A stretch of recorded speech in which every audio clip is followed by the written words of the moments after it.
Hi, everybody. It's high noon Friday. It's time for episode 23 of Once Upon a Time in Spaghetti Westerns, the podcast. I'm Jay Jennings. I'm Tom Betts.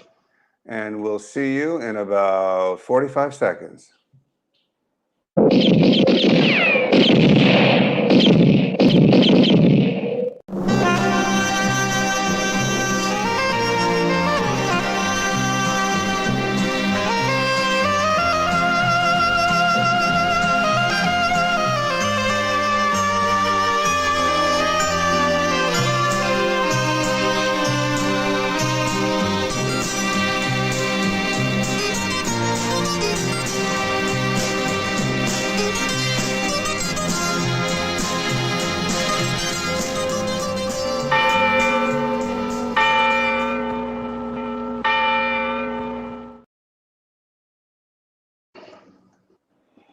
Well, when the chime rings 3 times, Tom, you know what it's time for. It's time for Once Upon a Time in Spaghetti Westerns.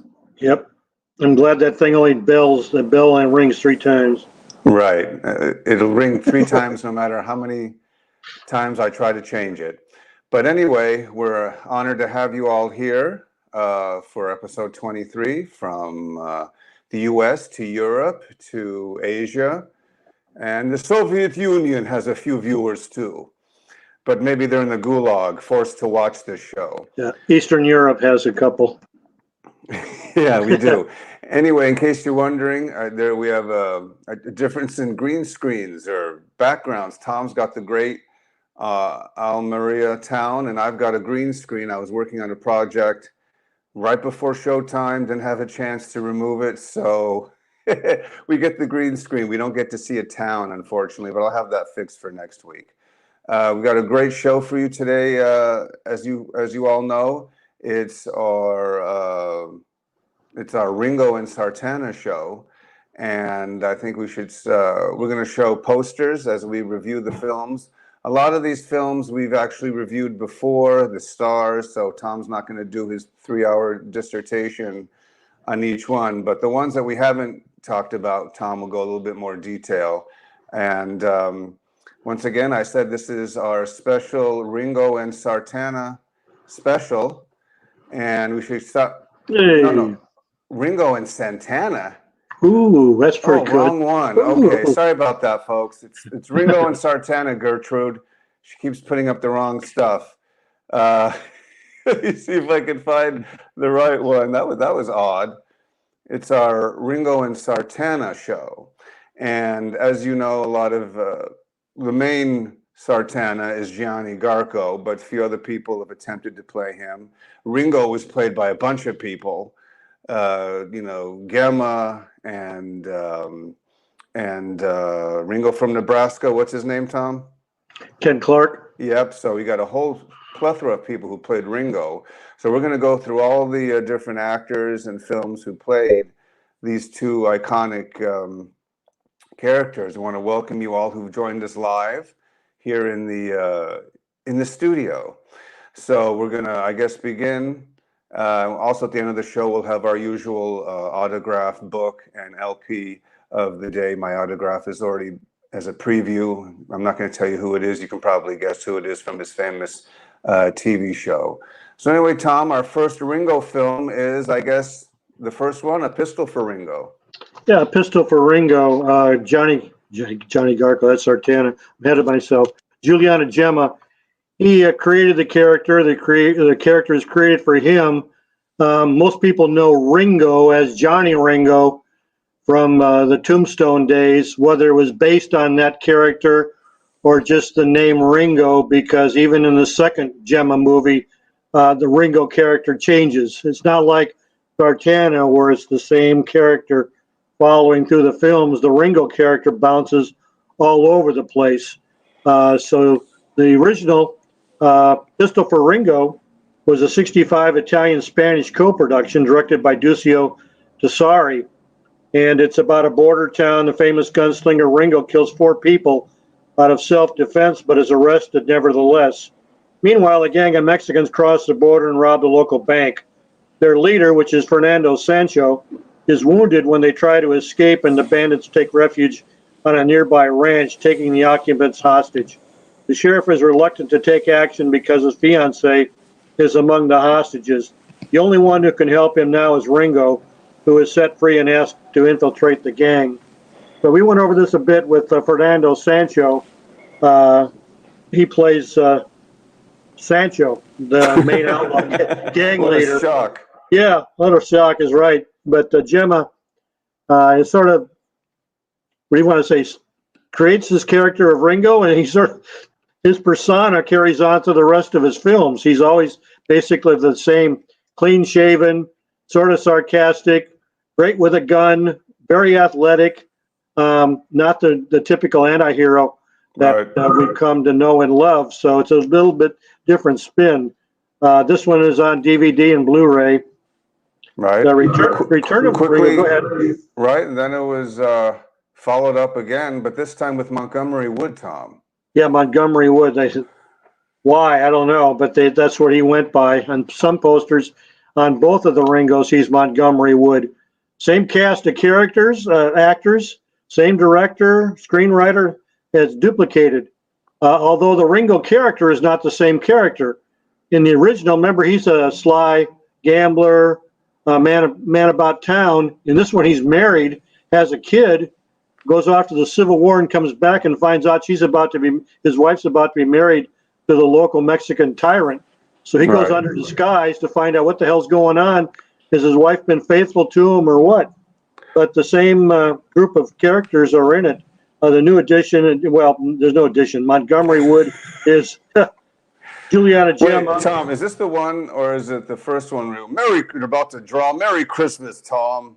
That's the first one. That's when they open up the opening scene. These two guys walk towards each other like they're going to have a shootout, and then they stop, and then they stick their hands out and say, "Hey, Merry Christmas, how you doing?" And they both go, and they turn around and walk away. Right. So that's in that's in Pistol for Ringo. Okay. Well, let's move on to the third Ringo movie, and this is Ringo's Big Night with our good friend Bill Berger.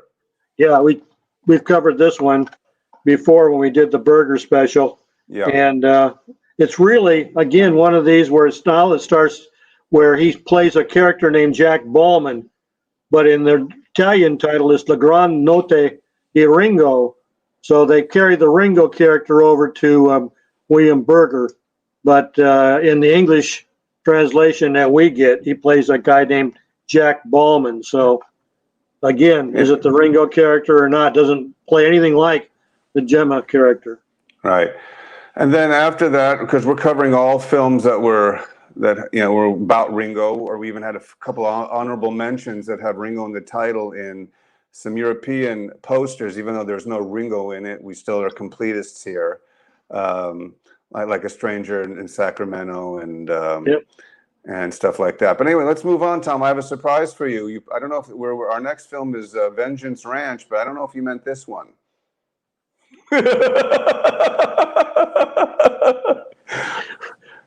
The Ranch de la Vengeance. Right. No, well, basically, it's a French film with the great Thomas Fritsch and Walter Giller. German actor, yeah. Right. No, that's not the one we were talking about. The one when we say Vengeance Ranch, I actually know it as A Woman for Ringo. Yeah, A Woman for Ringo. I knew that for a long time, right. And this has that great singer-actor combo, Billy and Millie. A couple of Spanish actresses are twin sisters, and they play Jenny and Sally Parker, who inherit a ranch and have trouble with rustlers until a young stranger, Sean Flynn, comes along and helps them defend their property and defeat the rustlers. And again, Sean Flynn plays a character named Jimmy Trevor. He's also called Gringo in some of the films released, and Luke and then Ringo. So he covers 4 different characters under his name.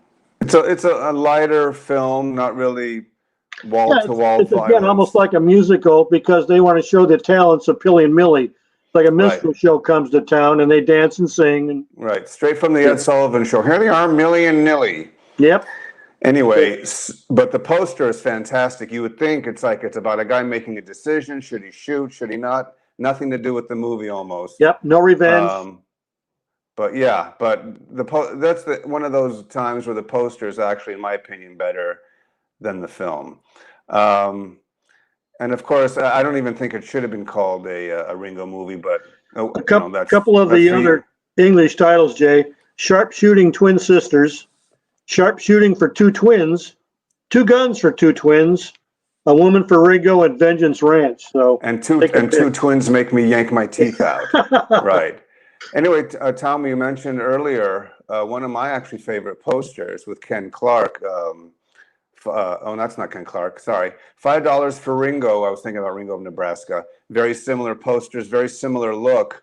But tell us about this film. Have we covered this before, Tom? No, we really haven't, and I don't know much about it. I don't think I've ever seen it, so I don't know if there's a actual Ringo character in it, or again, do they use Ringo in the title of the film, and then he's called Joe Blow or something like that. I have no idea.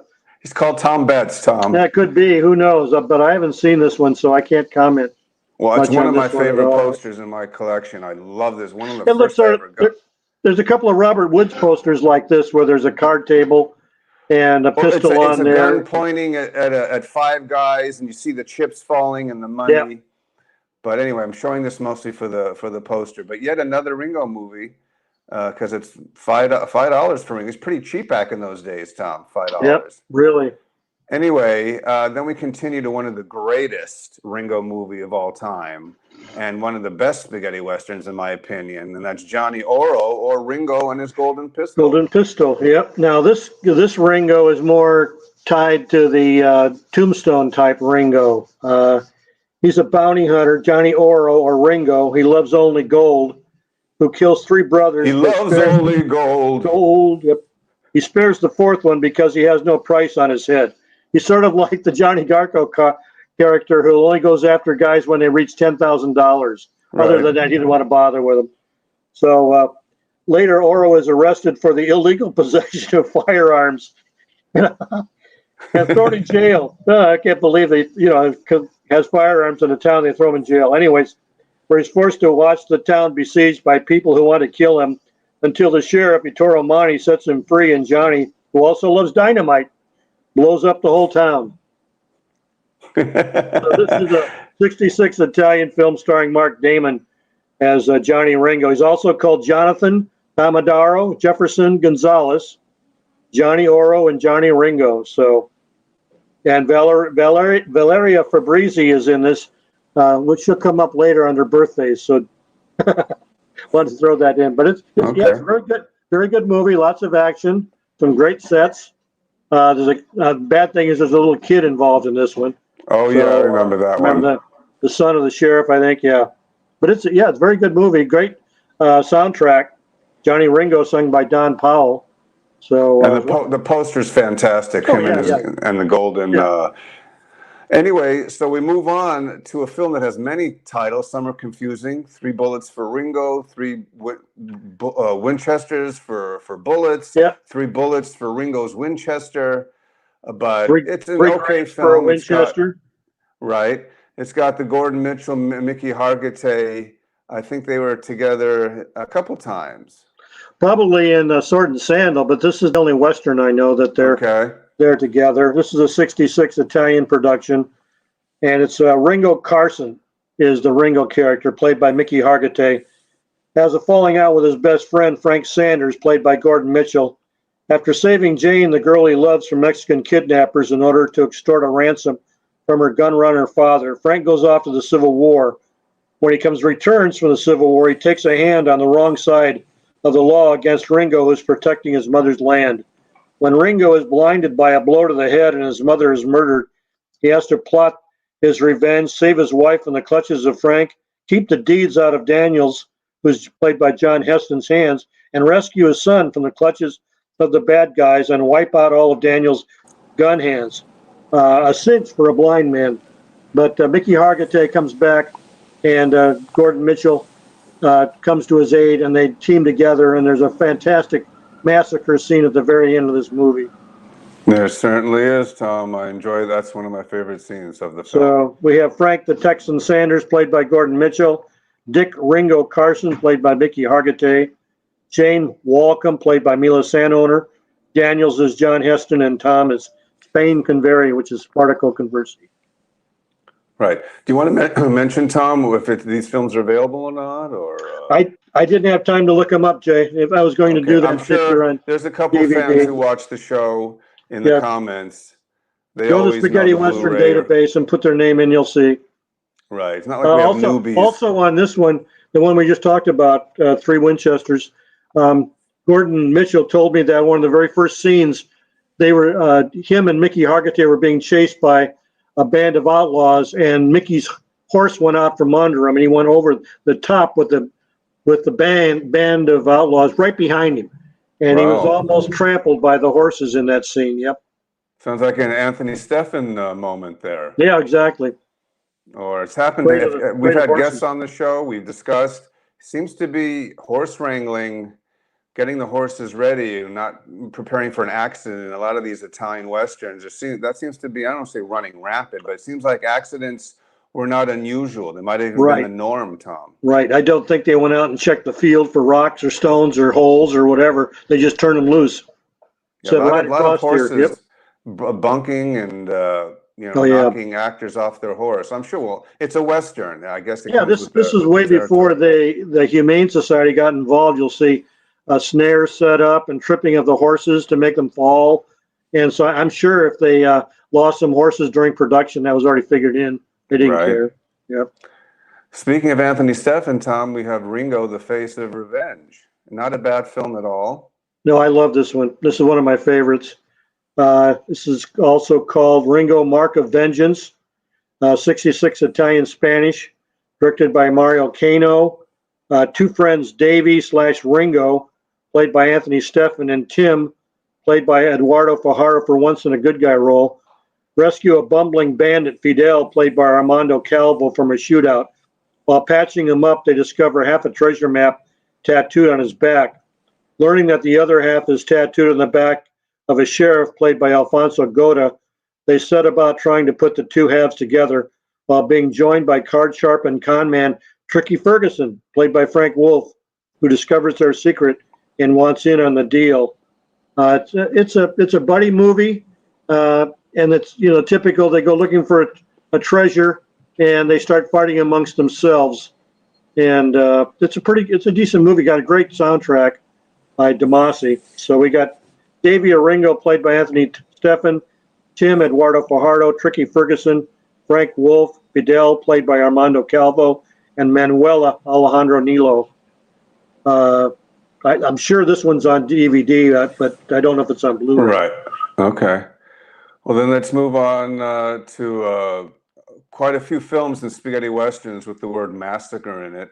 Ringo, it's Massacre Time, Massacre, and then just the movie Time. Yep. But this is not a bad film either. As Anthony Steffen, we did a special on him with George Hilton a couple of shows back. And this is why Anthony Steffen is considered in many circles as like the king of the spaghetti westerns. I think he made the most, or starred in the most. I would say so. If he didn't, he was very close. Right. Tell us about this one, Tom. Well, we've talked about this one before. This is also called Revenge of Ringo, Reward for Ringo, Wanted Ringo. It's a 66 film, and this is the one that starts off with Mike Wood, or Stanton, played by Mickey Hargit, and then Mickey Hargit disappears. He's gone. He went to lift some weights. Did I tell the story of what happened with that, Jay? Well, you can tell it again, Tom. Okay, well, he was working on this film starring in it, and he got a telegram from his ex-wife, Jane Mansfield, that his son had been mauled by a tiger out at Jungle Land, which is in Thousand Oaks, California, where they kept all the animals that they used in the films. And she was doing a photo shoot out there. And I think it was Zoltan got mauled. And that's all it said. He didn't know how serious it was or whatever. So Mickey couldn't get a hold of the producer. He couldn't get a hold of the director. So he rushed to Rome and caught the first plane back to L.A., and the next day, of course, they couldn't find him, so they changed the whole plot of the movie and had James Louisi, which is Gene Louise, come in as Mickey's brother, and he's the one called Ringo, who goes in search of Mickey Hargit, and he ends up getting involved with a witch and all kinds of strange happenings. But that's the story of why Mickey disappeared. Ringo in Search of Ringo. Really? Which is great. So let's move on to the next one where his value actually increases. He went from $5 for Ringo to $100,000 $100,000. Wow. Must have been starring the great Richard Harrison. Richard Harrison, yeah, 65, Italian Spanish, directed by Alberto De Martino, one of the better directors. A stranger rides into Rainbow Valley where he's mistaken for a former resident who is believed killed in the Civil War, and soon finds himself in opposition to local boss Tom Cherry, who seeks to find $100,000 stashed away by a Mexican general. So he's really not worth $100,000. He just knows where the Mexican general hid the money. So we've got Ward Cluster, Lee Burton, or Ringo, played by Richard Harrison. Chuck, our buddy Fernando Sancho, so we've covered this one before. Tom Cherry is Gerard Tichy, and Deborah is Eleonora Bianchi. Yeah, it's not bad. I like the title. I like the poster even better. As I said, they're all not going to be great films like Johnny Oro or Ringo the Face of Revenge. But I may be wrong, but I think this is the film that Richard Harrison made and passed on for a fistful of dollars. I think so. I think that is the one. Okay, I talked about the aforementioned Ken Clark, who he deserves his own show. He's only in 3 films. Right, Tom? He only made like 3 spaghetti westerns or 4? Exactly. Okay. Yep. But I like Ringo from Nebraska. I like the poster too. It's also called Gunman Called Nebraska and Savage Guns. This one Gunman from Nebraska. Yeah. Well, both. Ringo from Nebraska, Gunman Called Nebraska, Savage Guns. Right. Nebraska, they Ringo call me Nebraska. Yeah. Hey, just call him Nebraska. Anyways, it's directed by Anthony Roman. It's a 66 Italian-Spanish co-production. A drifter called Nebraska arrives at the Hillman Ranch. He's quick with a gun, so Hillman hires him to help fight his archenemy, Carter. Carter's played by Piero Lully. Hillman, of course, is played by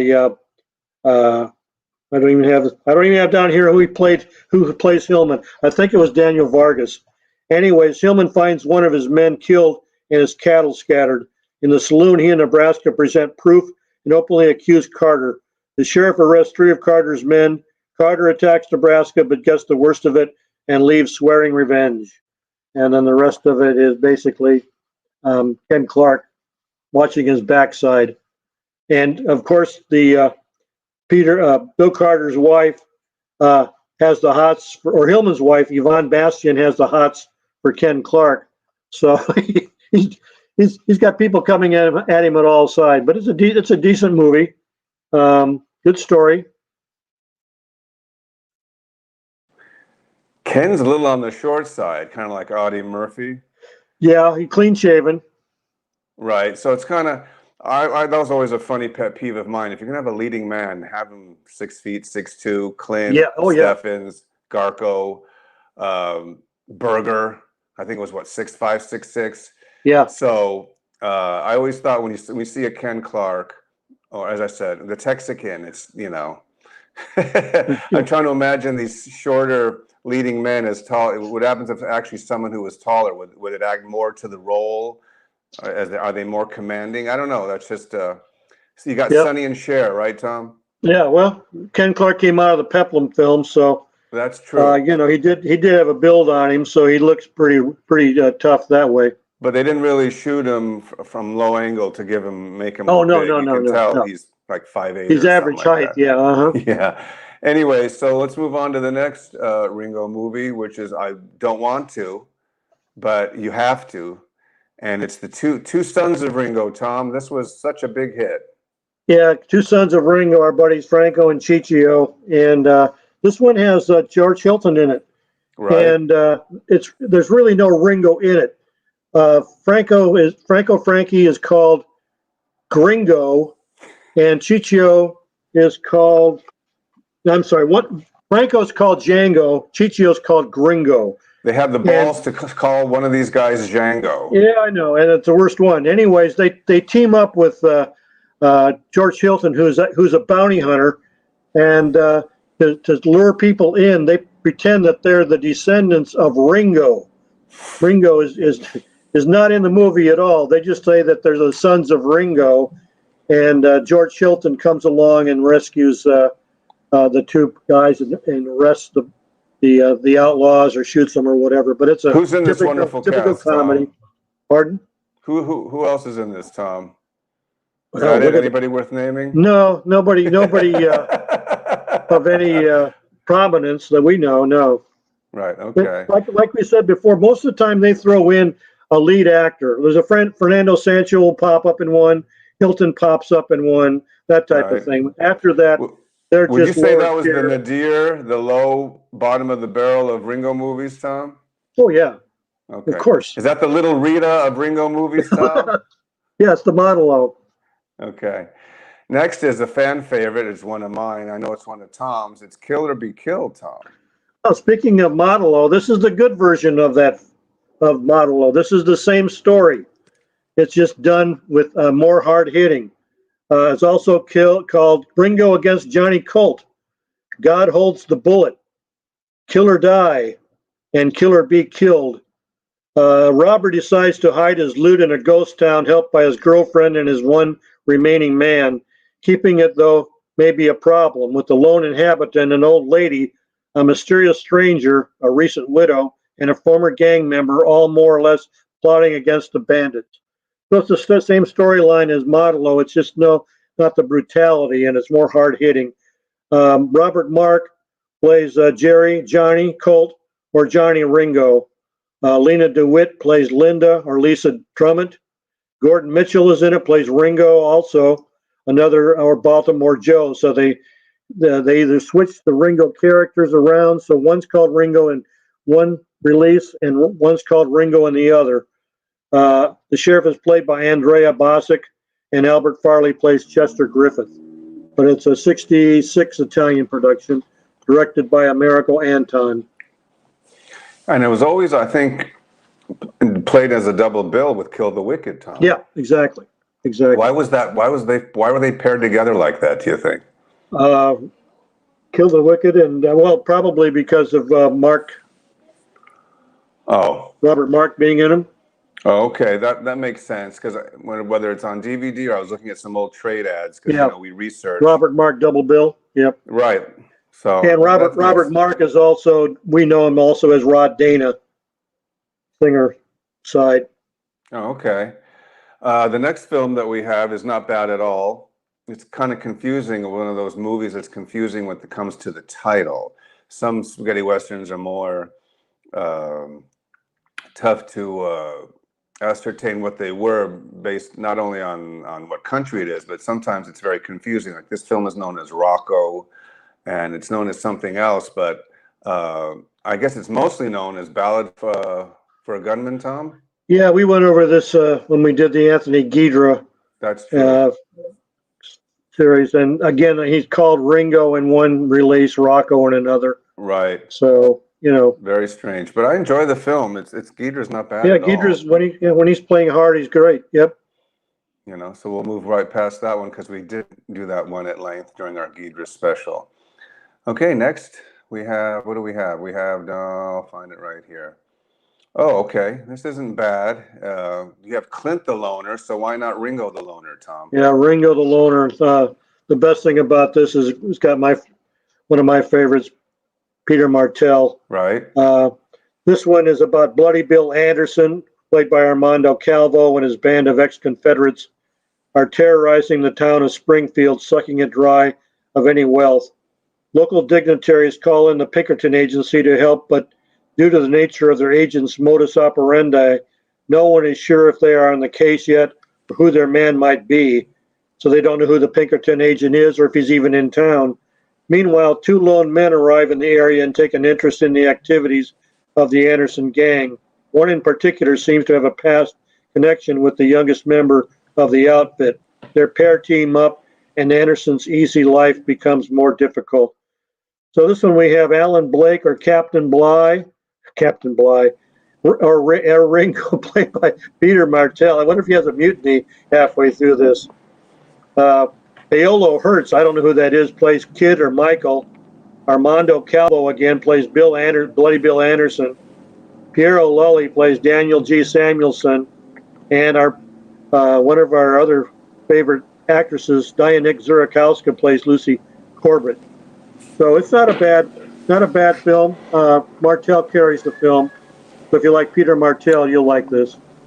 Martell basically carries mostly every film that he's in. Yep. Or he has to. At least when he's not trying to make a comedy. What was that one comedy we reviewed, Tom? Patience has a limit. We don't. Yeah. Yeah, okay. Anyway, so let's take a look at our next Ringo film. And, is that it for Ringo, Tom? Yeah, we're getting into the honorable mentions now, or the. Okay, let's look at this one. That has nothing to do with Ringo, except for I think the German title, Tom. But it's one of the early spaghetti westerns, Massacre at Grand Canyon. Exactly. There's no Ringo in it, so it must be just the German title. This is the one with Jim Mitchum. Comes back for being on the trail for 3 or 4 years. Some moonshine, Tom? No, he's looking for the killers of his father. So when he comes back, his girlfriend's left him, and everything's changed. So he's trying to keep the peace between settlers. But there's no Ringo in it. Yeah. There's no Ringo in A Stranger in Sacramento either, Tom. That's right. Nope. That's Stranger in Sacramento. No Ringo character. Mickey Hargit. This is the one where he's taking a herd of cattle, and they're dairy cows, and the herd disappears, and he goes into town because he's found his father and brother killed, and the sheriff won't help him, so he's on his own. Right. So we only mention it because, as I said, in mostly Germany, which had a tendency to call every film Django, Ringo, or Sartana. Yep. Which is fine.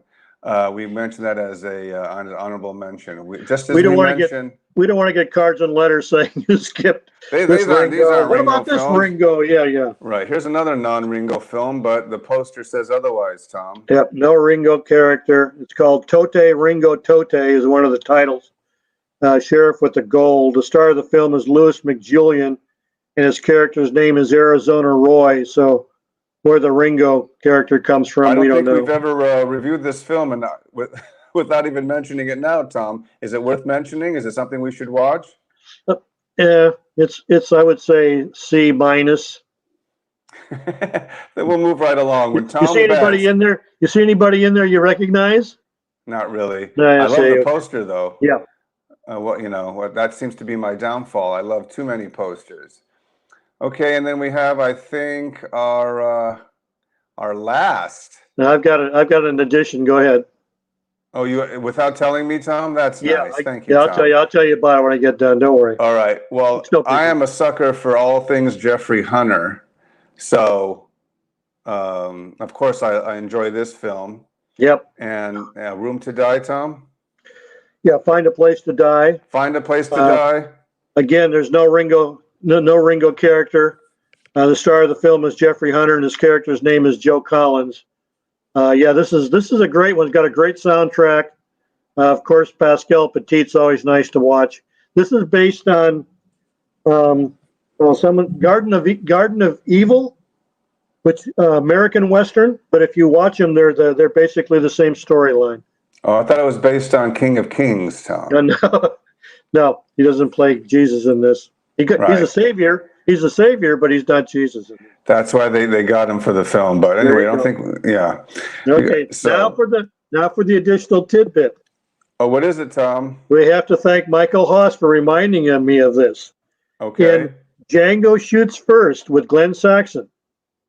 Remember the opening scene? A bounty hunter comes riding in with Glenn Saxon's father draped over the saddle, and who's the guy draped over the saddle? Is Django. Well, who's the bounty hunter? Bounty hunter's played by Jose Manuel Martin, and his name is Ringo. Wow. Oh, so we go to we don't stop anywhere. We go to the bottom of the barrel. Next, you'll tell me the drummer for some band called the Beatles was named Ringo. There you go. Yeah, right. Yeah. Anyway, so that's our Ringo portion of the show. I hope you enjoyed it. And Tom, if I'm not mistaken, real quick, did the guy behind me play a guy named Ringo? Or am I wrong? I don't think television? so. No, he played a guy named Colt. Oh, that's right. Okay. Just checking, Tom. Just checking. Yep, I can tell who it is. Okay. I will, I Anyway, will ruin the surprise. okay. Once again, I want to welcome everybody to the show. Once upon a time in Spaghetti Westerns. I am, of course, Jay Jennings. I am a Spaghetti Westerns. Spaghetti Westerns collector. What does that mean? Films, videos, Super 8, posters, lobby cards, photo boostas, locandinas, you name it, I collect it. I have been for 40 years. And I'm also a filmmaker, currently working on a spaghetti western for the last 2 years. So once it comes out, you'll all know, and we'll all go to Italy and watch it for the premiere. Right, Tom? That's correct. Right. Anyway, let's move on to our. Oh, look, you can actually give it away if you could read who this is, but I'm not giving it away till the end. No, the logo covers it up. I hope so. Anyway, Tom, so let's get to our next segment, and that is, of course, Sartana. And a little background on Sartana, Tom. Well, yeah, go ahead, Jay.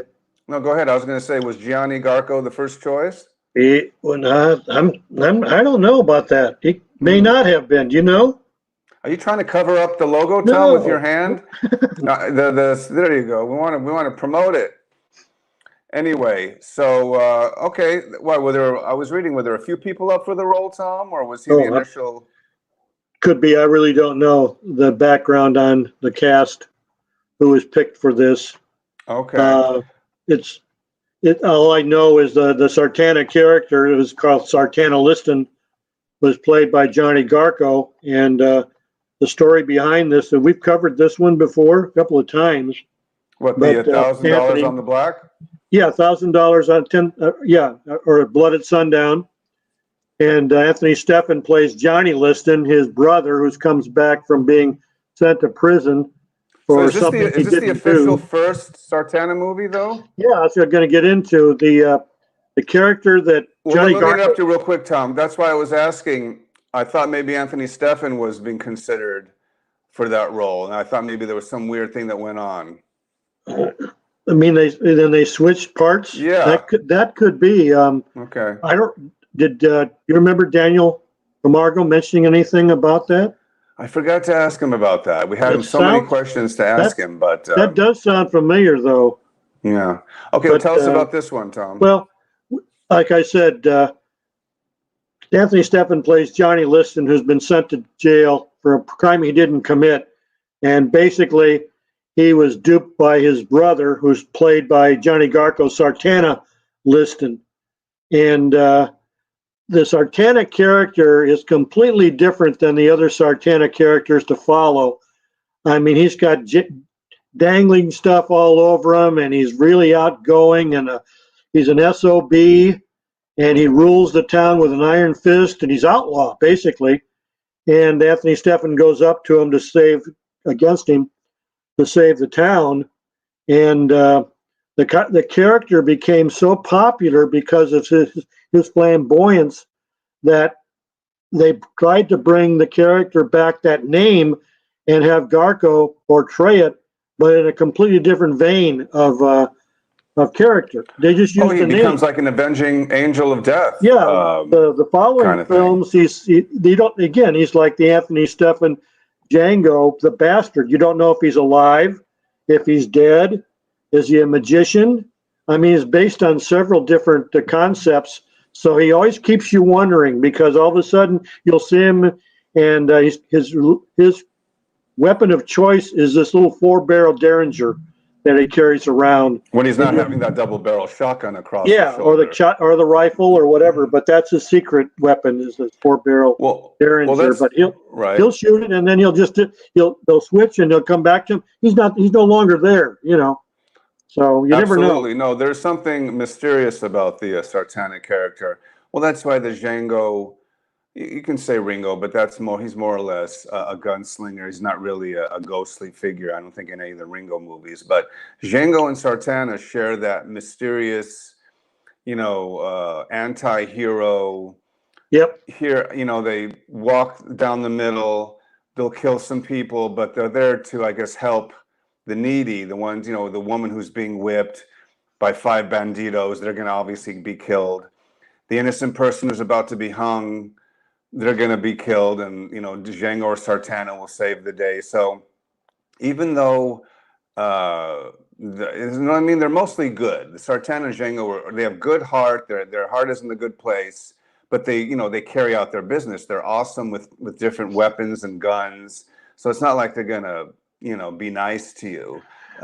You cross them and you're gonna die. I mean, Django and Sartana. My point is saying these two are iconic in the spaghetti western. They stand out, I think, above all other spaghetti outside of the Leone movies. And Sartana has always got this look on his face. You ever see him smile? Like he knows something that you don't. Yeah, exactly. And he's always got little quips like, "I am your pallbearer."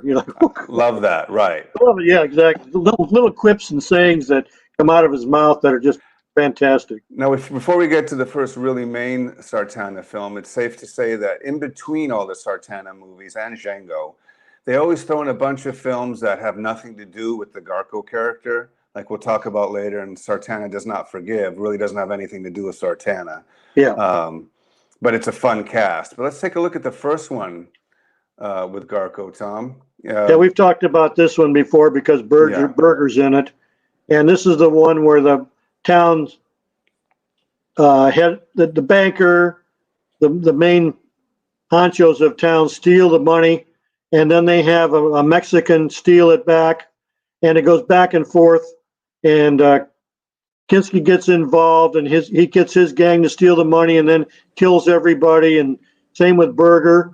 And then Sartana steps in and basically saves it. And you don't ever know if he's saving it for himself or if he's going to give it back to the town. You always got kind of that like little question. Dead Man Walking scenario where you play both sides. But look, if you look at the poster, you don't see any resemblance of this Sartana than the one in $1,000 on the black. Oh, it's completely different. Right. Yeah, just the name. Right. So no, great film, by the way. All the Sartanas are I think all 5 or 6 of the Garco ones, they're on Blu-ray, right, Tom? Oh yeah. They were released in that package a year ago or so. Yep.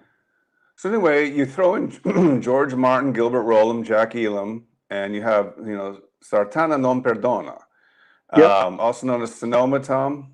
Sonora. And the translation, the direct translation, Sartana Does Not Forgive. The other thing about the Sartana character is the Sartana character is usually dressed like Johnny Garco. He's got a black cavalry cape on, so he looks the part. So usually when you see someone... Actually, I thought, Tom, let me interrupt you. I thought he looked like Django, between you and me. Yeah, Django's got that same cavalry cloak on too, but Garco's always in black. And what do we see George Martin here in black? So that persona is usually carried on in all the movies that are Sartana something, whether it's Garco or somebody else that plays the role. So this one is a fun movie. It's one of my favorite for entertainment purposes because Jack Elam's hilarious. Oh yeah, he's great. Yeah, and then Gilbert Roland comes in, and I mean it's like, oh man, this has got everything. But it was a '68 Spanish-Italian co-production. Directed by Al Bagran, which is Alfonso Balcazar. Uriah, or Sartana, played by George Martin, is relentlessly stalking a gang of outlaws led by the ruthless Slim Kovacs, played by Jack Elam, who raped and murdered his wife. He meets up with an old friend, Kirchner, played by Gilbert Roland, who is signed on to be Kovac's bodyguard. So that's a little bit different. But Sartana is played by George Martin, Kirchner, Gilbert Roland, Slim Kovacs, Jack Elam, and Joe Sullivan by Gerard Tichy. Another great soundtrack by Damasi on this one. Yeah, it is a good soundtrack because you collect them, don't you, Tom? Yep. It was one of the first ones I ever got on LP. That's one thing as the collector of spaghetti westerns. I tried at the beginning, Tom, to get into LPs and CDs, but I had a master list, thousands, and I was like, I'm going to be in the poorhouse. I'll be living in a soup kitchen. Oh, and I knew that you collected, as well as other people, like Jim Wynorski and some others. So it wasn't too bad. If I want to borrow an LP, I'll just call up Tom. It wasn't too bad in the beginning because they were so hard to get. You could only buy like one every 3 or 4 months. You But know, it's so funny, spaghetti westerns on a whole, back in the day, whether it was VHS or whatever, find them in the bargain bins. But when it came to a spaghetti western LP, you look at all the CDs out, special edition, $100, import. They're called imports, yeah. and because those are the ones you want, Well, and because those are the ones that weren't released in the U.S. So, I was I mean, buying you this would blind. I bought Sartana non Perdona blind. I mean, I loved wow. Demasi, but I'd never. When did you first? What was the first Sartana movie you saw? I think it was I Am Sartana, Your Angel of Death, Tom. Okay, And mine was after that, mine was the first Sartana, but I was like on video in the '80s. You know, I mean, it was right, way down. I mean, I had heard of them. I had never seen a Sartana film. It was almost like not seeing a Django film until the '80s. right. No, I immediately, you can tell the Django and Sartana films were different and they were going to be cult films. So, anyway, the next one, Tom, is one of the lesser known ones. They came to kill Sartana, but Okay, this. it does Go have ahead. Jeff Cameron, of course. I was going to say Jeff Cameron. I finally thought of who he reminds me of. Oh, Rowdy Roddy Piper. oh, that's right. Blonde hair, the normal guy walking down the street who just gets, can take care of himself. But he reminds me of Rowdy Roddy Piper. Yeah. Okay. But we've So, talked about this one before because it's a Vidani movie. oh, that's right. Okay. Yeah. So, Great poster. The film's okay. It's got the beautiful Simone Blondell in it, yep. who, of course, is Miles Dean's daughter. And it's a good film. Not I wouldn't. Would you really call it a Sartana movie, Tom? No, not at all. Not at all. He goes by another name, Link. So again, it's probably in one of the Italian versions or something that they call Right. him Sartana, but the English they call him Link. Okay. Well, let's get to the first one I saw. I Am Sartana, Your Angel of Death. It has many other titles, but this is the Yeah. one I know it of. This is from a playing card, Tom. This one's great. This has got here. Listen to these titles: I'll dig your grave. I'm Sartana. I'll dig your grave. Sartana, Angel of Death. I am Sartana, your Angel of Death. I am Sartana, your Gravedigger. And Sartana the Gravedigger. I think this is probably my favorite of the Sartana films with Garco. Why We is talked that, about Tom? I just like the whole way it's built and strung out. There's scenes. I don't want to say which one. The scene that got me was they got prisoners down in a cell in the ground, and the guards go over and take a leak on them. I mean, That's right. it's like stuff you'd never see in anything else. Like, holy mackerel, what next they got to come up with? But it's got a great cast. Sartana's Johnny Garco. Chris Casey doesn't like this because of the names of some of the other characters. Frank Wolf plays a guy named Buddy Ben. Oh, nothing Bear. wrong with Buddy Ben. Yeah, yeah. Klaus Kinski plays Hot Dead, or Shadow, or Holden is his name. They're just stuff like Baxter Red, played by Ettore Monti, Right. DeGuayo, played by Gordon Mitchell. It's just a fun movie, and I just like the way it's put together. Oh, it's all of them are great. You really can't say anything bad about any of the Sartana movies. Even I guess Jeff Cameron's. This is one of my personal favorites, actually. Shadow of Sartana, Shadow of Your Death. Great film, Tom. Also called Meet the Sign of the Cross. Another good title. The Vidani movie. We've talked about this one before, so we won't go into it in depth. But Sartana's played by Jeff Cameron. Burt Babyface Randall's played by Dennis Colt. Our friend Dean Stratford, or Dino Strano. Dino Strano. Dino Strano. But anyway, Sartana, played by Jeff Cameron, who's offered a chance at amnesty from a $12,000 bounty on his head if he wipes out Benny Randall, played by Frank Fargus, his brother Babyface Dennis Colt, and equally nasty Sheriff Dino Strano. Right. No, it's a fun movie. Great poster. It is a great poster. There's a few of them like that. My favorite poster that I have, it's orange. Cameron just killed a bunch of people, and they're all lying dead on the ground. He's looking back at them, smiling, like, yeah. Oh, yeah. I like the one with him bringing the mules or the horses with a body over each one.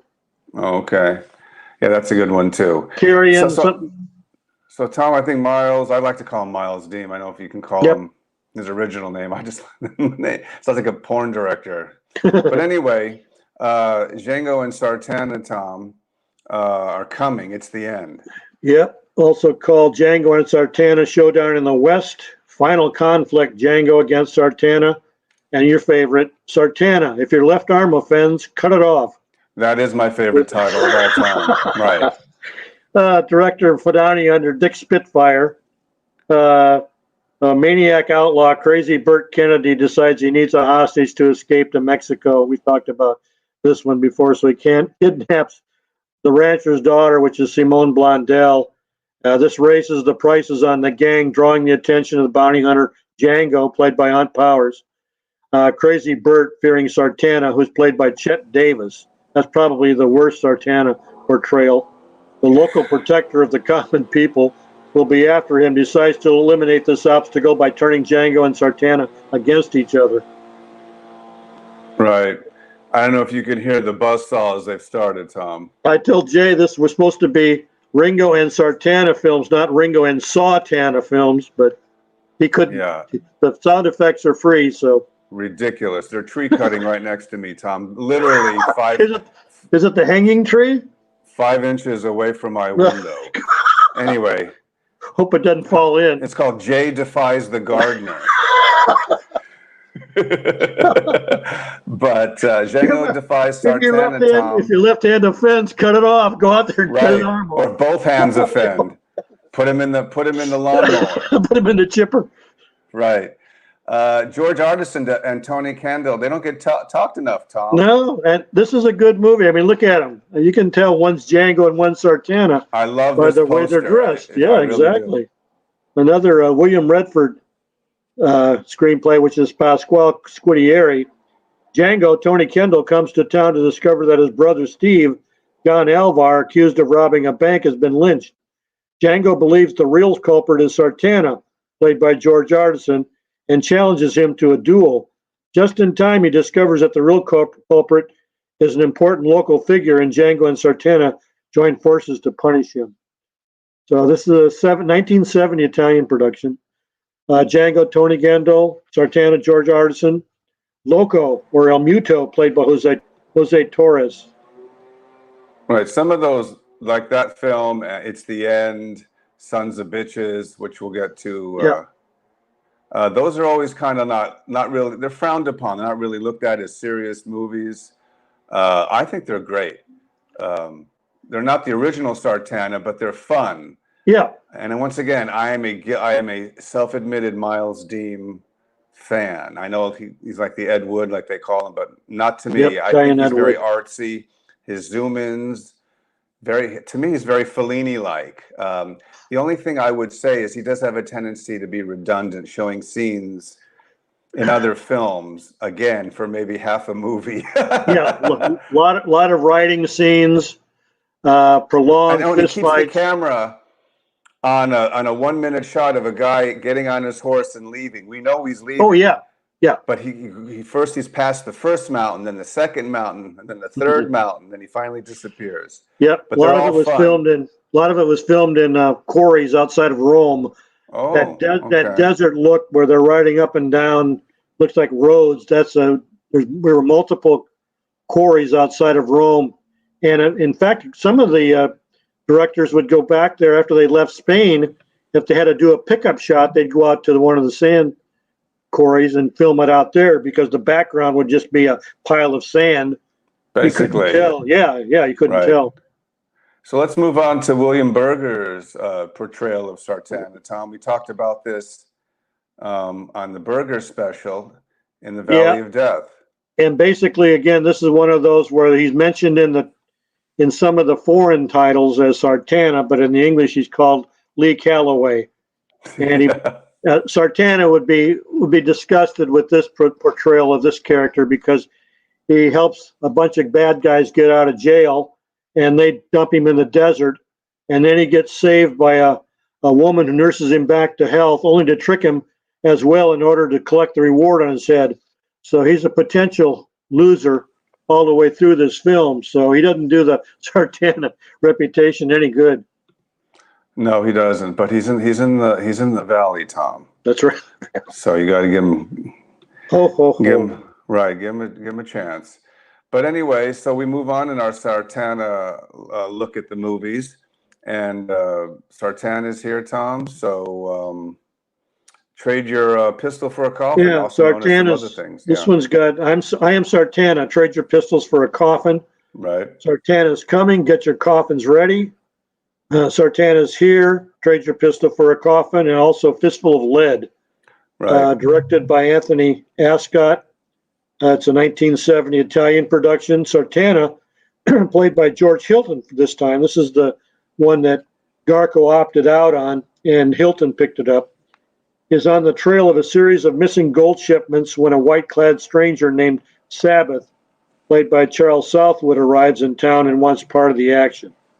So we have Sartana or Django, played by George Hilton, Sabbath or Sabata, played by Charles Southwood, Trixie, played by Erica Blanc, Samuel Spencer, played by Piero Lully, and Mantis, played by Nello Pazzafini. This one's pretty good. Hilton does a decent job of playing the role. It's not a comedy, so that's a plus. And Yeah, Damasi does a great score. He's always underrated. Yep. That was his real name too, wasn't it, Tom? Charles Southwood's the real name. Yep. Right, because you would think Eastwood, Westwood, Southwood, but no, it Eastman. was his real name. Yep. Right. Anyway, another of my favorite Sartana movies, Tom, is Have a Good Funeral, My Friend. Sartana Will Pay. Yeah, also called Have a Good Funeral, My Friend. A Present for You, Amigo. A Coffin from Sartana. Stranger's Gold. Gunslinger. Have a Good Funeral, Sartana Will Pay. And have a nice funeral, my friend. This was the first one I saw, Jay. This one always starts off with that burning cabin in the beginning, which they use in several different spaghetti westerns. After witnessing a brutal massacre, Sartana is ready to do some investigating. Almost everyone in the tiny town of Indian Creek seems eager to buy up the property left behind by the murder victims, and one of them could well be behind the killings. The sheriff himself is not above suspicion, so Sartana must uncover the culprit all on his own. We covered this under George Wang, but Garco plays Sartana. Wang plays Pang or Lee Sai-tung. Helga Lean's in it, plays Julie. Decent Sartana film. It's not bad. It actually is not bad. I enjoy it. Much better than One Damn Day. Dawn. One Damn Day at Dawn, Tom and Jay had a duel. What do you think, Speaking Tom? of that, there it is. Yep, Django and Sartana Showdown in the West is another alternative title, a Fedani movie, 1970. Jack Ronson, Sartana, played by Fabio Testi, arrives in Black City to assume the long vacant sheriff's position, a move not looked upon with favor by the Bud Wheeler, played by Dino Strano, and his gang, and the Mexican bandit leader Paco Sanchez, played by Dennis Colt. Complications arise when shortly thereafter, the famous bounty hunter Django, played by Hunt Powers, shows up in town. This one, Sartana, played by Fabio Testi, he goes under the name of Stet Carson. But you don't know it's Sartana until the very end of the movie. Right. And then he discloses that he's Sartana. Oh, by the way. He's also known as Sheriff Jack Ronson. I think he was looking for Warren Oates, Tom. Think so? The poster's great. I'm a Fedani fan. I'm not a fan of this film. It's not really a Sartana film. It's one of Deem's retreads, but It's okay. You have a good cast. The poster's fun, but I just it's one of those that's something I'm gonna go put on, but for completists only, I guess. So let's. Even though I love Miles Deem, doesn't mean all his films are great. No, but if you know Fedani, you know what you're going to get. So it's not a shock saying, "Boy, this is a real clunker." Right. It's more of the same, just not as good as some of the other ones. So in this one, Garco actually is kind of a little sadistic. Tom Sartana kills. Yeah, this one started out, from what I've heard, it's also called And Sartana Killed Them All. It started out as a Sartana film and a Sartana character, and apparently they got sued or started making noise from the producers of the Sartana film, so they changed his name to Santana. Right. So Santana or Sartano and Marcos, William Bogart, are two partners in crime. Along with their many episodic clashes with the law and other outlaws, the two are trying to steal a briefcase of money from various parties involving a depraved outlaw family. The lawman and their posse themselves, and pretty Maria Anderson, played by Maria Silva. So basically, he's not the Sartana character that we've come to know. He's more of our con man, rapscallion, partners up with William Bogart to steal some money. So it's not the Sartana character we've known to come and love. So you're saying then, Tom, it wasn't known when the production company made this. It wasn't their intention to make another Sartana film. Yeah, I think they just used the name again like they do in the German posters just to get attention. Think how rare and weird that is. You have a character named Sartana, played by Gianni Garco, and he's made a slew of them, and it's time for maybe another one, or his agent told him we're doing another Sartana movie, or maybe it isn't. But then it becomes being a different film. I mean, he is Sartana in the film, with the dubbing and all that. But what's funny is, Tom, can you name another character, another actor who played the same character in two different films? One's official, one's unofficial. And the company was sued because the guy who actually plays the Sartana guy, it's not really an official Sartana. It's so strange. Yeah, it's really weird. Yeah, it's almost like a James Bond all of a sudden would change. Now he's not a secret agent anymore. He's working for the Russians, and he's a mobster now or something. But it's still played by Sean Connery. Yeah, he still goes by James Bond. It's not an official. Yeah. It's not like let's call it Live and Let Live. Or something. But anyway. Yeah, and if you look at the poster, he's not even dressed like Django is. He's dressed like a cowboy, Right. Anyway, let's move on, Tom, to Let's Go and Kill and Find and Castrate Django. Okay, this one is strange, and Sartana. Yeah, Let's Go and Kill Sartana. We'll have to cover this sometime because there's two versions of this film. The other one is Demasiados Muertos Tex. The lead actor in this is George Martin, who plays Nebraska Clay or Tex. And apparently when the film was over, because he helped produce it or directed it, he took this back to Spain and cut his own version of the movie. So there's two versions of this out there. We're working on getting George Martin on the podcast, so keep your fingers crossed. If he comes on, this is definitely one we'll ask him about. But there's no character in this named Sartana. So you tell me, what's the connection? It may be in this the George Martin version, there's a Sartana character, but in this Italian version, there is no Sartana character. Yeah, it's weird. I think there's two versions, Tom. There are two different cuts or two different movies. Yeah, like I said, Martin took the Italian version and went back to Spain and recut it and released it under a different title. Yeah, exactly. Sure. That's what I mean. So let's move on to our next Sartana classic, Tom. Those Dirty Sons of Bitches. Now we're going really downhill. Okay. Also known as a bunch of these titles, Trinity and Sartana Are Coming, which we think would be a Fadani movie. Trinity versus Sartana, the same. Relax, Sartana. They call me Trinidad. Trinity and Sartana, those dirty SOBs. Trinity and Sartana, sons of bitches. Trinity and Sartana, those sons of bitches. Directed by Mario Siciliano. Stars Harry Baird, who's a black man, as Trinidad, or Trinity. Robert Windmark, which is Alberto Del Acqua, plays Alleluia or Sartana Smith. And it's about Sartana and Trinity set out on a grudging relationship, hell-bent for gold and comic brawls. That explains it all.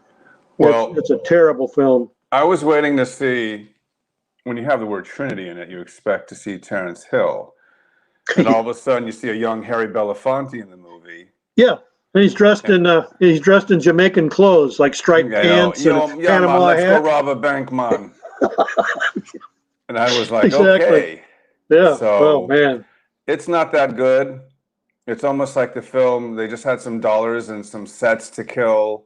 We have 2 weeks to shoot. Let's make this movie. And the guy who starred as Trinity, did he go on to do anything else, Tom? Harry Baird was in Those Dirty Dogs. He was also in one or two other spaghetti westerns, but he didn't have main leads. This is his main lead here in this film. Okay. Those Dirty Dogs is the one with Johnny Garco, Stephen Boyd. Yeah. Okay.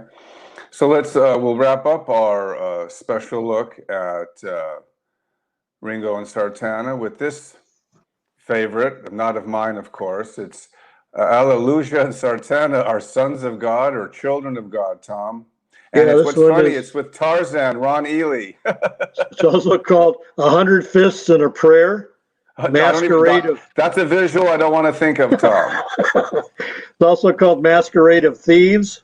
Hallelujah and Sartana Strike Again. Now, I don't know if this was supposed to be a sequel to the SOB film because we have our buddy Robert Windmark, Alberto Del Acqua, back as Sartana, where Hallelujah is played by Ron Ely, TV's Tarzan. Yushi Glass is in it as Mrs. Gibbons, and it's about Sartana and Hallelujah are two con men, one posing as a missionary, who are out to swindle the members of a church group who get involved with a crazy band of land grabbers in the slapstick western, and that's what it is. It's on YouTube. I know that's where I watched it, but it's bad. If it's bad, Tom Betts watches it on YouTube. Completist. Right.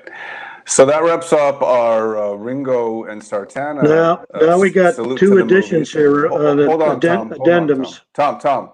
Yep. Hold on. I was thinking if I had the posters for these, and I don't. There are a couple honorable mentions, Tom. You don't have to go into great detail. But No. They, Tom? We go to the ends of the earth to find these titles. In Stagecoach of the Condemned, which we talked about with Fernando Sancho, his name in that is Manuel Sartana. Of course. And we don't want to forget Day of Anger, 1967. Scott Mary's horse was called Sartana.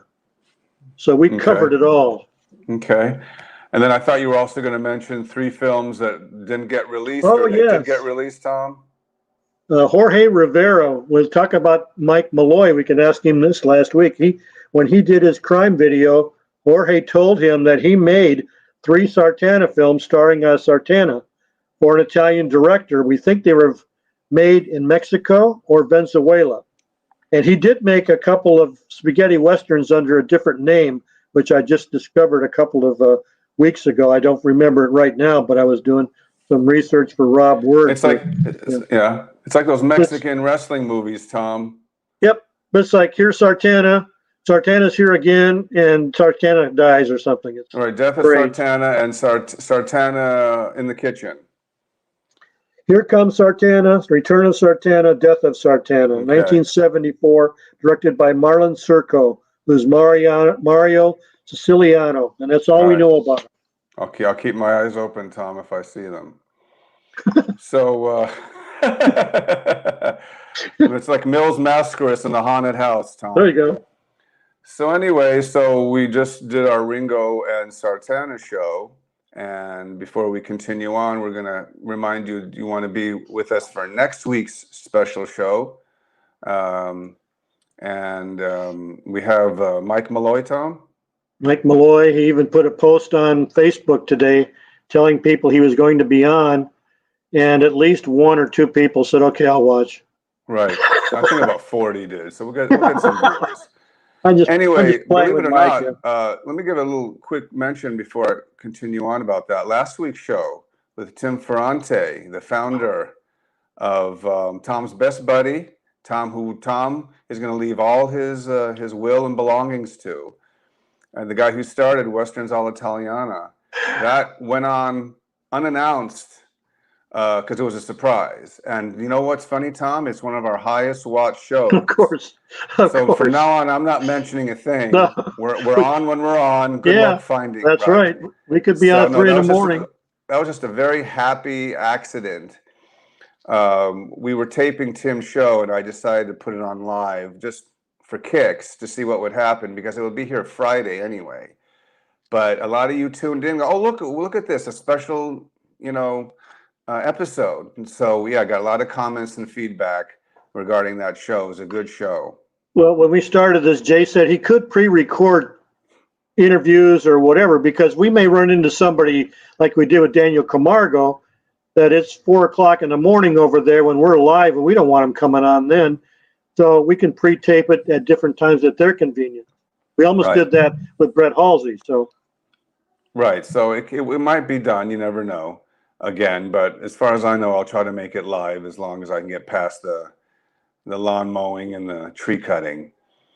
But anyway, Tom, I was going to say about Mike Malloy, it's our special Lee Van Cleef show. So that's what we'll call it, a tribute to Lee Van Cleef. And Mike will talk about his book. What's the name of his book, Tom? I think it's just Lee Van Cleef. Appropriately titled. Yeah. And so we'll discuss his career with posters and other fun stuff. So anyway, now it's part of the show where we do 3 different things. We do an autograph of the week, we do an LP of the week, we do book of the week. So I guess I could start off real quick, Tom, since we're going to do that's the finger of the week? Autograph of the week, yeah. For most of you trying to figure out who this is, it's Wade Preston. Is it Colt, Tom? That's very cool. Yep. And I saw him he was at one of the shows, Tom. I got a little quick story about Wade. And he starred in quite a few spaghetti westerns. I think one of them is, gosh, on top of my head, God Loves My Pistol, But I Don't, Tom. Yeah, he's a Man Called Sledge. Right. So great actor, started making TV westerns, and then went some Colt 45. Right. So that's my autograph of the week, Tom. What's your Wade Preston comment, Tom? I'll show it to you when I show you my autograph. They tie together, Jay. Unbelievable. Back to my book.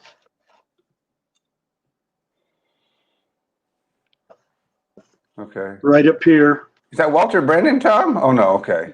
Walter Barnes. Right.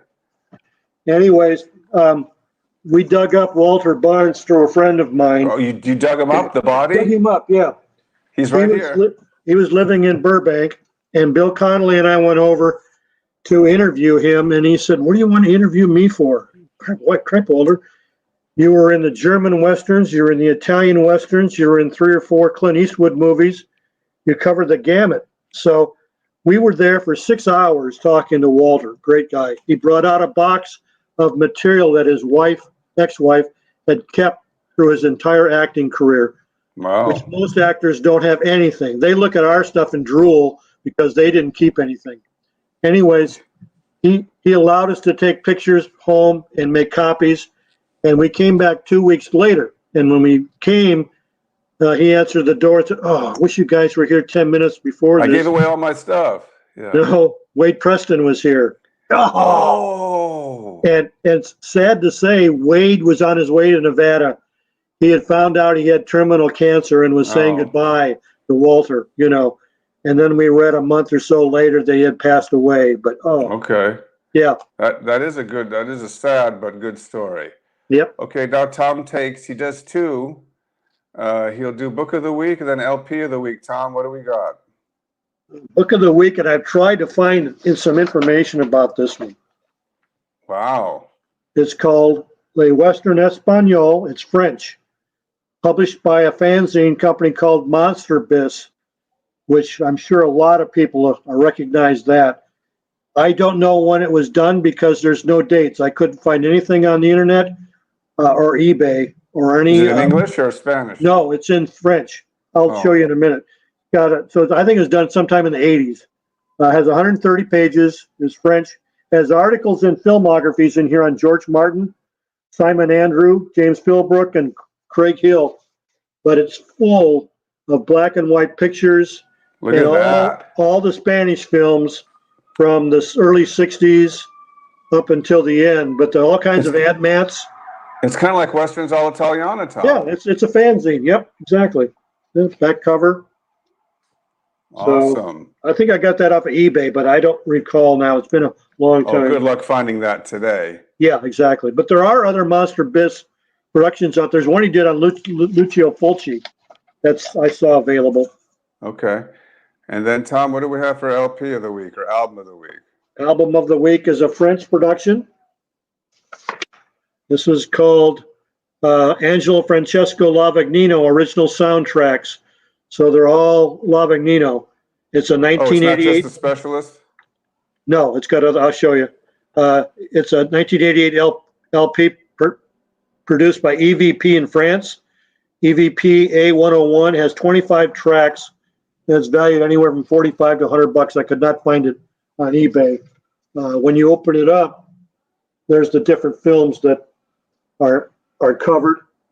It looks like a menu for House of Pancakes, Tom. Yep. And they're the good old Johnny Halliday. Johnny Halliday. But that's why I got it, because Specialist had not been released on anything.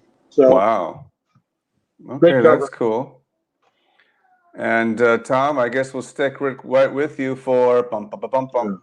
You know, I'm going to get you some opening theme music, Tom, next week. Okay. Bear with me, Jay. We got a bunch to cover because I didn't have it last week, remember? Okay, so I'll go grab a sandwich. Yeah, go cut that guy's arm off that's setting the tree down. But anyways, this week we've got a new book release, Spaghetti Western Digest, issue number 2, summer 2020, by Mike House. English, 245 pages. It was released October 12th.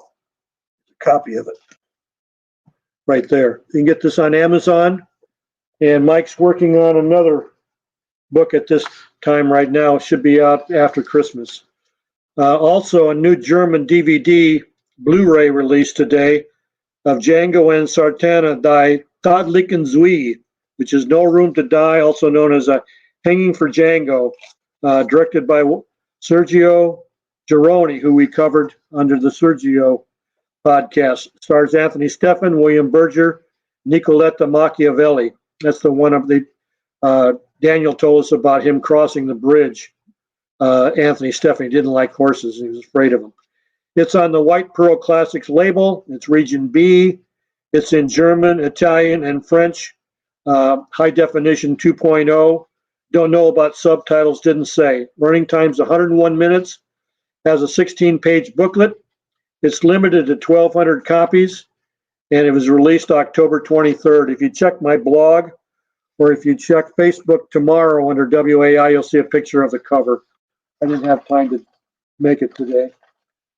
Also, we want to mention the fact that we made a mistake last week in the fact that it was falsely reported by many news sources that Spanish actress Carmen Sevilla had died. This was retracted a few days later when her son made a post on Twitter saying that she had not died. She was still alive. And she celebrated her 90th birthday October 16th. Italian director, writer, cinematographer Camillo Bazzoni died in Mori, Trentino, Italy on October 8th, 2020. He was 85. Camillo, he was the brother of a director, assistant director, writer Luigi Bazzoni, 1929 to 2012, who was born in Salsa Maggiore, Terme, Emilia Romagna, Italy, on December 29, 1934. Camillo started his career as a camera operator and then cinematographer for such directors as Lena Wertmuller, Franco Rossi, and Massimo Teresi. After a series of documentaries and short films, he debuted as a director with Macaroni Combat, Suicide Commando, and as Alex Burke in his only Euro Western, A Long Ride from Hell, starring Steve Reeves. British actress Margaret Nolan died October 5th, 2020, which was confirmed by her son Oscar Deeks. She would have been 77 on October 29th. Nolan gained fame as the gold-painted model in the title sequence of the 1965 James Bond film Goldfinger. That's her you see on the cover and in the opening credits. She was born in Somerset, England on October 29, 1943, and grew up in London. She began her career as a glamour model and appeared in the Beatles film A Hard Day's Night and joined the Pacemakers film Ferry Cross to Mercy, as well as 2 European westerns, Carry On Cowboy as Miss Jones in 1965 and as a waitress in 1986's Sky Bandits. George Roars, a film editor, passed away unexpectedly on August 30th, 2020 in San Luis Obispo, California at the age of 90 of natural causes. Born in Oak Park, Illinois on April 20, 1930, he moved with his parents and sister, Bonnie Stone, to Southern California when he was 14 years old. He served 2 years in the Army and studied for 2 years at UCLA. He did not finish his degree. Instead, he left school to pursue his life occupation in the film industry. His motion picture and television credits as a film editor span more than 30 years. He was the film editor on 1971's Valdez is Coming, starring Burt Lancaster. Bear with me on this one. Rizard Ronzewski, a longtime actor in the Wybreezy Theater, died in Spolpat, Poland on October 17, 2020. Ronzewski was born on June 27, 1930. I flip these backwards. Excuse me for a second. He portrayed a shaman in the 1993 TV series Alaska Kid. We've had quite a few deaths in the last month or so on people that were associated with that TV series. Italian record producer, actor, and television writer Alfredo Cerruti died in Milan, Italy on October 18, 2020. Cerruti was born in Naples on June 28, 1942. He had a charismatic personality and was Mina's boyfriend in the mid-1970s. His unmistakable voice of those TV sketches and founder of Squalor, a demented rock group that released 35 albums with explicit titles such as the European Western Arapaho, 1984, which had been censored by the Italian radio stations. And the last passing is Johnny Day, Italian actor and singer Johnny Day, died on October 19th, 2020. Not Johnny Day, Tom. Yep, sorry, Day. Sorry to break it to you. He was born December 21st, 1940 in Bologna. After graduating from high school, he moved to Rome to become an actor. He was given the role in Mario Camerini's Viva Margutta. He then went on to appear in 43 films, mostly comedy, thriller, police, and musical B films. He also had a singing career from 88 to 94, where he released 5 LPs. He appeared in one Euro Western, playing Stephen Vermont in The Sheriff Won't Shoot, 1965. Okay, Jay, here's the birthdays for this week. You'll remember all of these. Pamela Tiffin turned 78 on October 13th. Philip Leroy turned 90 on October 15th. Tony Anthony turned 83 on October 16th. Has he called you back yet? Where are my women? Michael Tylo from the Zorro TV series turned 72 on October 16th. Vincent Van Patten, our favorite, turned 63 on October 17th. You feel old? Glynis O'Connor turned 62 on October 19th. Here's your favorite. Diana Lorries turned 80 on October 20th. I bet she still looks good, though. Looks good, I bet. Marilla Pamphili turned 75 on October 20th. Valeria Fabrizi from Johnny Oro turned 75 on turned 84 on October 20th. Jack Taylor turned 84 on October 21st. Catherine Deneuve turned 77 on October 22nd. And Christopher Lloyd turned 82 on October 22nd. You know what Western Christopher Lloyd was in? Oh, no, I don't, Tom. Another Man, Another Chance with James Caan. Oh, okay. And we have one shout out. Okay, go ahead, Tom. Chris Casey has a GoFundMe page set up to help him move back to Oklahoma from Arizona after the death of his mother. He needs our help. Okay. The page will only last until October 25th, or so we've been told. So if you go to his Facebook page, it'll be a link to there.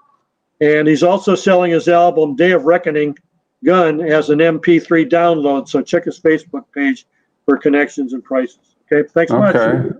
I hope Chris does well. Yep.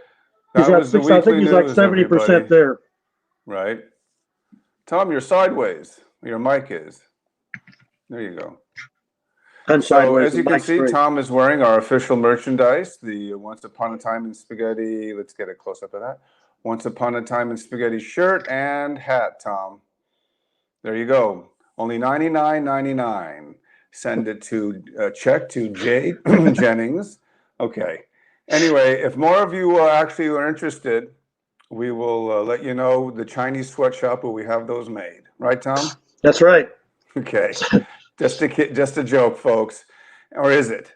Anyway, so now let's thank the folks on Facebook who are all part of the Spaghetti Westerns community. So we will begin with, of course, Tom's Westerns all'Italiana, followed by 800 Spaghetti Westerns, that's in Spain. Once Upon a Time in Italy. John Ulander, what's his name, Tom? Delaney. Spaghetti Western movie posters, Il Miglio del Western. If you collect Blu-ray, you want to join Spaghetti Westerns Unchained. Of course, in France, we have Fanatiques de Western Spaghetti, the Opera of Violencia, and our two friends, Hulk Jinin and Hideko Uno, who, even though we didn't show any videos today or trailers, we will in future shows, but a few in between that we haven't shown before. Just to remind you that you are watching this podcast live on facebook.com/Spaghetti Westerns Podcast. And it's also archived on this channel and on YouTube. Just look up Once Upon a Time in Spaghetti Westerns. Also, will we be without giving a shout out to Tom's Westerns all'Italiana Facebook page. You heard the obits and birthdays and posters and clips and trailers, all a continuation of that great magazine from the 80s that Tom runs on his Facebook page. So, Tom, anything else before we close out? All I can think of. Okay. We have to get Robert Widmark on the show, Tom. Yeah. He's on Facebook. He does big English. Oh, okay. We got to find an Italian translator and a Spanish translator. Okay. I've been dying to get him on the show. We'll have him and George Martin together. So anyway, I want to thank all of you who tuned in live to watch today. It's high noon Pacific Coast, 3 p.m. in the Eastern Standard. Of course, it's 9 o'clock in Europe, and it is 8 o'clock in the UK. This was episode number 23. This episode, as well as our first 22, are all available, all archived on both this Facebook channel and on YouTube. Our special show next week with Mike Malloy, author of Lee Van Cleef, will be here for our special Lee Van Cleef show. We'll have a new LP, new book. Was that flying around there, Tom? The limb coming down. Was it Brett Halsey flying around there, Tom? Help me. Right. So we'll do a new LP, a new book, and some new autographs next week, as well as our special show on Lee Van Cleef. So I want to thank all of you for tuning in. We appreciate the loyalty, and we'll see you next Spaghetti Westerns time, Spaghetti Westerns channel on Once Upon a Time in Spaghetti Westerns. What do we always say, Tom? Adios, amigos. Adios, amigos, and also adios, compañeros.